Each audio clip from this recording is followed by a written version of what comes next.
Welcome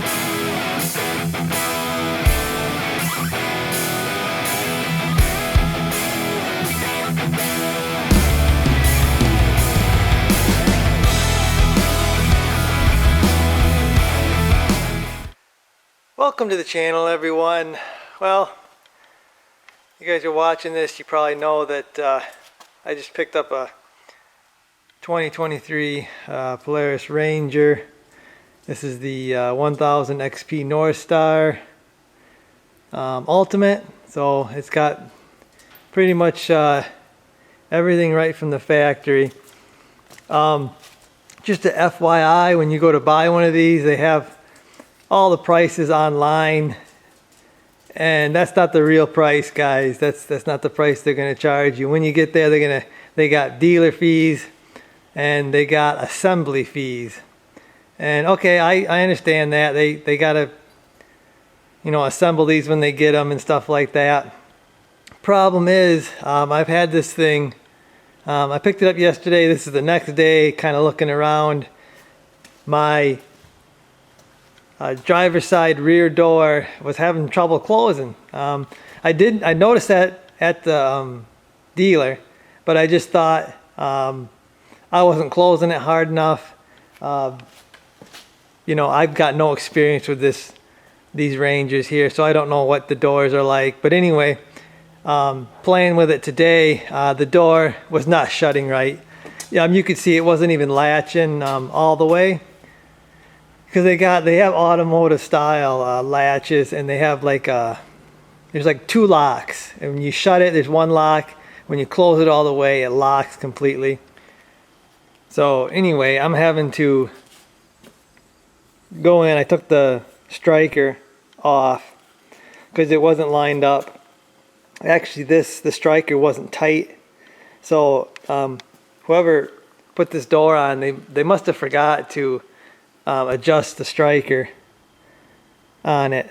No big deal. It's a couple bolts here. It is taking some time here to do that, but I'm not going to take it back to the dealer for this kind of adjustment. The issue I have, or the annoyance I have, is they charge you an assembly fee for doing that. So they should. I know people make mistakes, people forget things, but when they're done assembling this, they should have a checklist that they run around this vehicle, checking all this stuff. Like I said, I noticed it at the dealer, but like I said, I didn't know if I wasn't closing it hard enough or what. And yeah, just a little bit annoyed with that, because these vehicles, you pay a premium for them.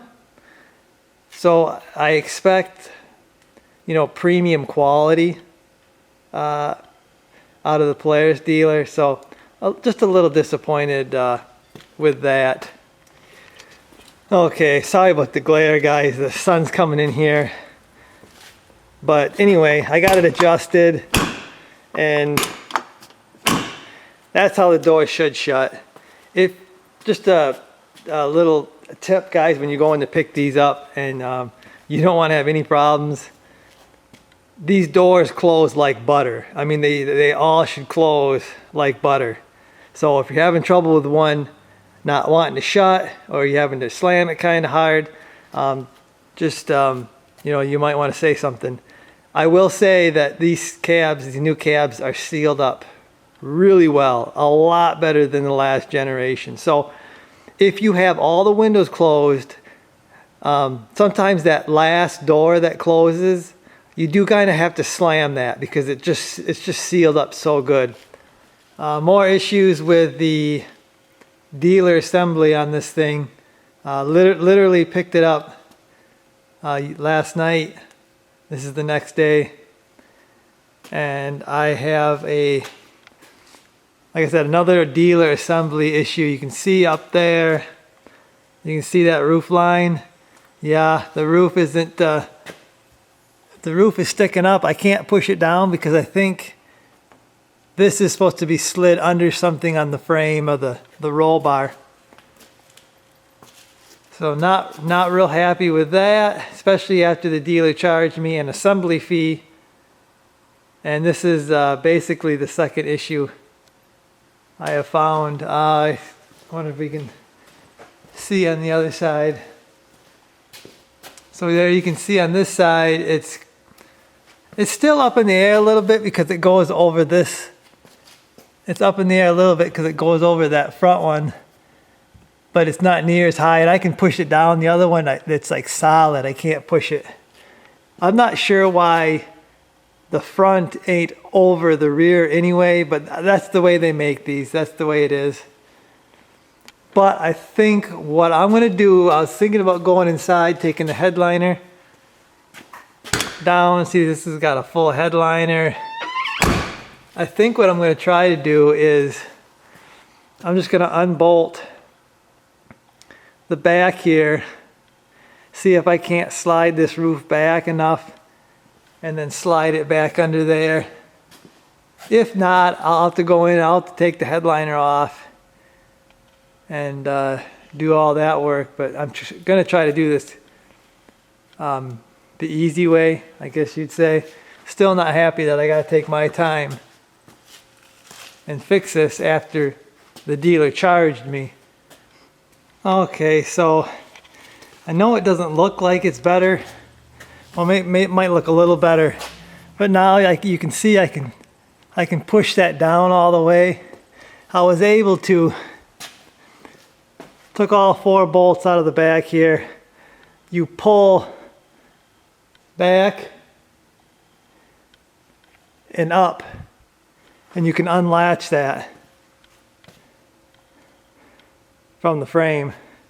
And I was able to pull it back enough to get this to, I think it's in a notch there, because it was on top. I wasn't able to move it down. And now what's holding it up now is this foam from the seal. Hopefully, I'm hoping the seal now is gonna fall down like the other side, because it was being held up. So I'm not real happy with that right now. It's better than it was, but I think because it wasn't in the right spot, it's not squished the foam down all the way. But hopefully it'll squish it down now. Anyway, I'm probably gonna have to pull that headliner off at some point to add some lights anyway. So I'll go in there. It's bolted somehow, because once I popped the back off, it's still held. I think it's bolted together right here. I think these 2 panels are bolted together. But anyway, it's the best I can do right now. Just gotta put my bolts back in. Don't over tighten these bolts because it just kind of threaded in to the frame a little bit. I've installed quite a few of the 900 roofs, and I believe this is the same roof. I have not done a crew cab like this, but I've done the regular cabs. So that's kind of why I know how this works. But anyway, I'm gonna get these bolts back in, and I think I got it fixed. Okay, so there's my bolts back in all the way across. And like I said, not real happy. I'm gonna put this in the sun. Hopefully it'll squeeze, compress that down the way it should be.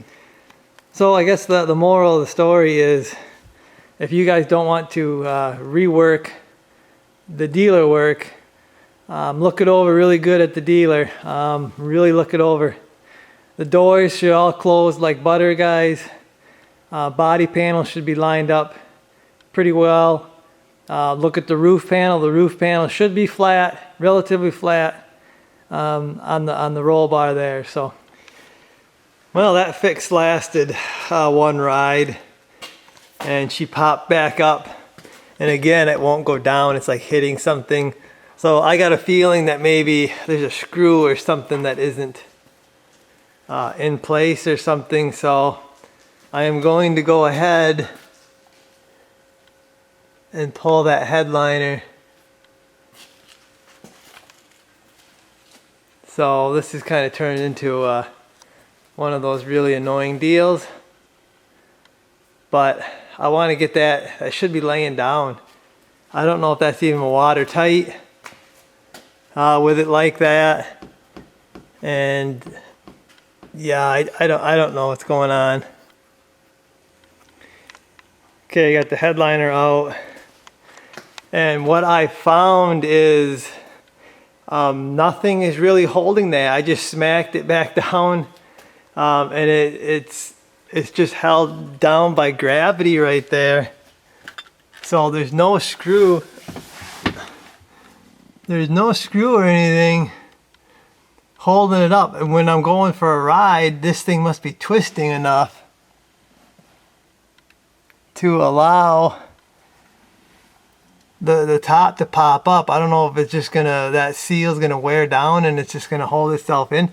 A few things I don't like up here is I'm finding, I can't hold the light and show you this, but like this, I found this here.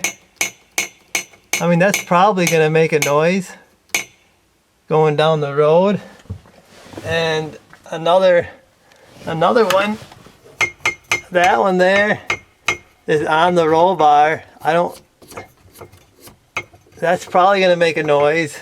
This one here, this is some sort of a relay for something, and yep, it's just sitting there on the roll bar. I mean, going down the road, what's to keep that from doing that? I don't know. Unless the headliner held it up off there, but I'm probably gonna secure all that stuff. And yeah, I don't know. If it keeps popping up, I'll just keep pounding it down. Hopefully the seal will wear in and it'll stay down, I guess. I don't know. Lots of wires in the roof here, which is kind of surprising. This has got the rear bus bar on it because it's the Northstar. So this plug-in right there, I take it this is for the rear dome light. If you buy the rear dome light from Polaris, I'm guessing it just plugs in right there. And then, yeah, I believe this is the one that it'll go into. I don't exactly know what that is, but I believe over here there's, those are for the rear speakers if you get them. But yeah, overall not too bad to get this headliner out of here. Ow. I keep hitting my knee. I keep hitting my knee on this right here, so that could get annoying for passengers, but the dog will probably be the only thing in here. But not too bad to get the headliner out. I did have to fold these down one at a time to get it out because it goes down underneath there. But yeah, I guess I'm going to secure these things so they don't rattle on my roll bar there. And I'm going to get it back on. And yeah, you can see it looks nice now, but probably the next ride is going to pop up again. But there's nothing I can do really. Looks like it's pretty much the way it is the way it is. So, well, I guess I'll see how long that lasts before it pops back up. I guess I just slam it down when it does. Because I thought there's like a hook under there, but apparently not. I think the gasket is a little different on this side than that side. That side almost looks like they missed the roll bar, and that's why that side's staying down. This side looks more right, but I mean, I guess that's typical Polaris. The details, they're kind of lacking in the details, and I guess that's really not Polaris's fault. That's the dealer. And the dealer puts these together, and they kind of seem to drop the ball on all those little kind of details when they're putting these together. But yeah, it is what it is. I still think Polaris is the best ATVs, UTVs out there, even though their detail work isn't the best. But I've come to expect that. So not too big of a deal. I don't like taking my time to try to fix all this stuff, but it is what it is. I guess if you want something done right, do it yourself, right? That's what they say. But anyway, I guess that's going to do it for this one. I guess if any more developments come up out of that, I'll post again. But hopefully, I'm hoping that the seal's going to get crushed down enough where it's just going to stay down, but we'll see. Okay, so one more. assembly gripe I have is you can see where my wiper is parked. Now that's not the way it came from the dealer. I had to spend time, and it took a little bit to get it to park like that, but it was parked way down here, and I don't want to see that while I'm not using it. So I had to go in here, I had to pull the nut and pop this off and get it where I wanted it to park. Now when you do it this way, it doesn't go all the way up here. You can see where it kind of stops right about there for the passenger, but to me the passenger is just going to have to deal with that, because I don't want this in my way all the time. So the few times that it does rain and I'm in here, the passenger's just gonna have to deal with that. But I think they should have it parked right there, right from the dealer. Actually, that nut seemed kind of loose. So I don't know if they just forgot to set that up or what, but kind of another gripe of mine. I've been kind of looking at other Rangers, and they're not parking them straight like that. Looks like most of them have the wipers or whatever down here. I don't know what Polaris recommends they do. Maybe they don't recommend them to put it up there, but that's where I like it. I think it looks cleaner. It's out of my way when I'm driving. So that's what I did. That's gonna do it for this one, guys. I'll see you.